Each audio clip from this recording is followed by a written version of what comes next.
দিনের ভোট রাতে হবে না, মৃত মানুষ এসে ভোট দিয়ে যাবেন না। এখন দিনের ভোট রাতে হবে না, মৃত মানুষও ভোট দেবে না। অ্যাটর্নি জেনারেলের এই ঘোষণা দেশের রাজনৈতিক অঙ্গনে বড় আলোড়ন তুলেছে। দীর্ঘদিন ধরে ভোট কারচুপি, রাতের নির্বাচন, ভুতুড়ে ভোট এবং প্রশাসনিক প্রভাব নিয়ে যে অভিযোগগুলো ঘুরে ফিরে এসেছে, আজকের বক্তব্যে সেসবের প্রেক্ষাপটে নতুন মাত্রা যোগ হয়েছে। তত্ত্বাবধায়ক সরকার বা সাংবিধানিক কোনো বিধান কোরআন বা বাইবেল না। অন্যদিকে আদালতের রায়ে তত্ত্বাবধায়ক সরকার ব্যবস্থা ফিরে এসেছে, যা কার্যকর হবে চতুর্দশ জাতীয় সংসদ নির্বাচন থেকে। বহু বছর ধরে রাজনৈতিক দলগুলো যে দাবি জানিয়ে আসছিল, সেই দাবি আজ বাস্তব রূপ পেয়েছে আপিল বিভাগের গুরুত্বপূর্ণ রায়ের মাধ্যমে। আজ থেকে বাংলাদেশের মানুষ আগামী দিনে নিজের ভোট নিজে দিতে পারবেন।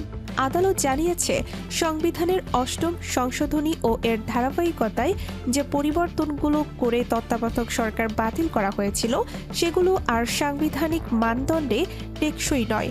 জনগণের ভোটাধিকার, আস্থা ও অংশগ্রহণ নিশ্চিত করার স্বার্থে নিরপেক্ষ নির্বাচনকালীন সরকারই হতে পারে একমাত্র সমাধান। রায়ের পর আদালত প্রাঙ্গণে আইনজীবীদের মধ্যে দেখা গেছে স্বস্তি ও উচ্ছ্বাস। তারা মনে করছেন, এবার দেশের নির্বাচন ব্যবস্থায় সত্যিকারের সংস্কার শুরু হতে যাচ্ছে। যে বিভাজন, সংকট ও রাজনৈতিক অবিশ্বাস দীর্ঘদিন ধরে চলছে, আদালতের এই রায় সেগুলো কাটিয়ে ওঠার সুযোগ তৈরি করবে। অনেকেই বলছেন, এটি শুধু একটি রায় নয়, এটি গণতন্ত্র পুনরুদ্ধারের পথে একটি ঐতিহাসিক সিদ্ধান্ত। আইনজীবীদের একাংশের ভাষ্যে, আপিল বিভাগের রায়ে তত্ত্বাবধায়ক সরকারই ফিরবে, এটাই আমাদের প্রত্যাশা ছিল। আজ সেই প্রত্যাশা পূরণ হলো। তারা আরও বলেন, স্বাধীন নির্বাচনী পরিবেশ ফিরিয়ে আনতে গেলে নির্দলীয় সরকারের বিকল্প নেই, কারণ রাজনৈতিক দলগুলোর পারস্পরিক অবিশ্বাস এমন পর্যায়ে পৌঁছেছে যে নির্বাচনের সময় একটি দলীয় সরকার এখন আর গ্রহণযোগ্য নয়।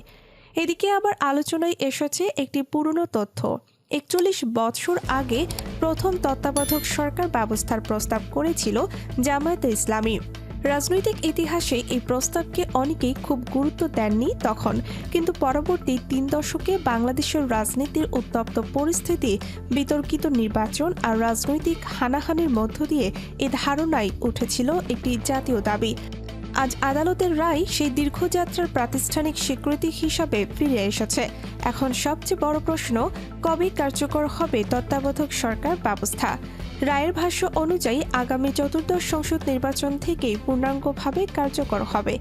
এর আগে নির্বাচন কমিশন, প্রশাসন ও রাজনৈতিক দলগুলোকে প্রয়োজনীয় কাঠামোগত, আইনগত এবং কার্যপ্রণালীর সংস্কার সম্পূর্ণ করতে হবে। রাজনৈতিক বিশ্লেষকদের মতে এই সময়টা হবে সবচেয়ে জটিল, কারণ দলগুলো নিজেদের অবস্থান পুনর্গঠন করবে এবং নতুন রাজনৈতিক সমীকরণ তৈরি হবে। এই পুরো পরিস্থিতি নিয়ে দেশ জুড়ে জনমনে এখন মিশ্র প্রতিক্রিয়া। কেউ স্বস্তি, কেউ সন্দেহ, আর কেউ দেখছেন নতুন ভবিষ্যতের আশা। কিন্তু একটি বিষয় পরিষ্কার, বাংলাদেশের রাজনীতি এখন একটি বড় রূপান্তরের সামনে দাঁড়িয়ে।